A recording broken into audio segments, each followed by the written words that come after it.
What was the first song then that you actually did together with the four of you? Shot for Blood, with it involved me as well. Oh, was it? Yeah. Yeah. Yeah? Which is a B-side to That's a great song, yeah. Well, should play that again. Yeah, we should. Yeah. That was the first song? Yeah, it was the first song I played. Look at I that. came up with like the thing on the guitar Yeah. and I just started playing. Oh, yeah. That's cool, I haven't written anything since. yeah. Come on.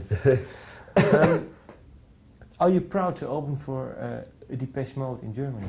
Well, yes, very, very, very much. Were you really into? But like, we're not totally. I mean, Placebo is between us and them, I think. No, no, but I mean, to. Yeah. Were you really into Depeche Mode? Yeah, I love Depeche Mode. Yeah. When I was in school, I was really into. I was really into the film 101, the concert film. Yeah, that's good. And Violator as well. That's still one of my favourite records. And then sort of recently, I really like Speak and Spell as well. I think it's a brilliant pop record, just like completely synthetic pop record. And yeah, I mean, I'm a huge fan of Depeche Mode. Still got it as well. So. Okay, for you too. Oh yeah, totally. I mean, to be honest, I've only started liking them for about 4 years or something like that. Like 4 years ago, I started listening to them. When I was growing up, it was it was a different scene to mine. You know, I was like in a different gang. So we were listening to what gang were you in then? we were listening to like Beastie Boys and Run DMC and things like that. Yeah. And I don't know, it was too freaky or something like that, you know. It was like or too gay or something, you know, like just like because we were 16, 17-year-old so you just boys, skater boys. Yeah. And I don't know, it just didn't even come close, really. It just seemed too poppy maybe as well for me or something like that. But about 4 years ago, I think I watched the 101 film as well. That's kind of what got me into them as well, like big time. I think that's fantastic.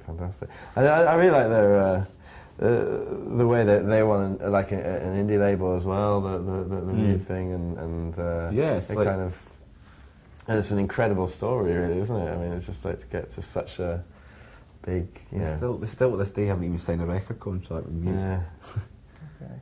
Which is like, you know, which is how relationships between bands and record labels should be. That's the kind of relationship we have with our label. So. Yeah.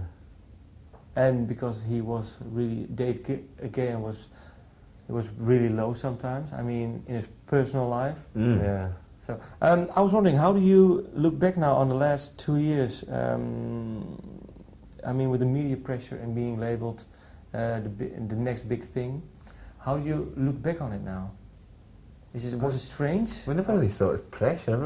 Everybody, literally everybody talks about no pressure. Pressure, and like, did you experience any pressure, media pressure when recording your second album? Who would give us pressure anyway? I don't really. We were quite remote. We were in an idyllic set, and we're out in the countryside, miles away from anybody. The four of us just like kicking about, like, you know, with our friends and wives and girlfriends visiting us and stuff like that, and staying with us, and just like to completely left to our own devices in the middle of the Scottish countryside, making songs together and getting drunk and having a laugh and yeah, where's the pressure of that? It's okay, like, no pressure at all. We've got a good record company, of course, as well. You know, that don't pressurise us. You know. Yeah, I mean, the whole point that when they first signed us, they said, "Oh, you know, we like what you're doing.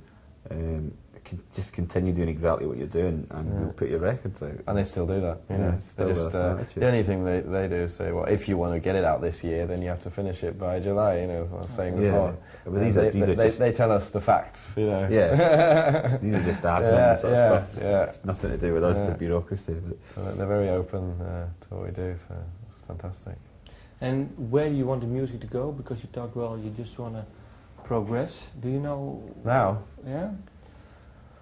I think I see the first record as like a sort of really concise sort of pop record, and then the second one's probably a little bit darker, a little bit more sort of rock infused, and I think we'd like to try and sort of combine elements of the two, while taking it somewhere completely different as well.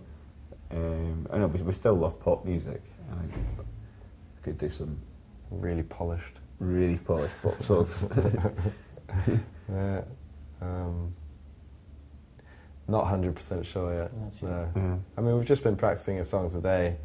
What was that? That was more like Motown or something like that. It was like, what was it? I don't know. What can you call it? Idea A mix of things. Quite. Mix of like Tropicalia and Motown or something. Yeah. I mean, everything that we've written so far which may or may not make it to the next record, is very, very direct and poppy. Okay. And I have a question. Well, two questions before before Franz Ferdinand. How good was the Yummy Fur? Maybe you can tell. No, but I mean, but... Oh, see, well, I didn't ask him how good the okay. embryo was. Oh, well, I don't think anyone saw. Well, I never saw the Yummy Fur, which is a big shame. I mean, I've heard the records, and I think they're brilliant. I wonder how come they didn't get more attention than they did, really. We didn't have a manager, that's why. Yeah. It was just like 4 dollies from Glasgow, 5 dollies from Glasgow, just doing things for the fun of it, really. We'd like tour like once a year, and that'd be our holiday. Yeah.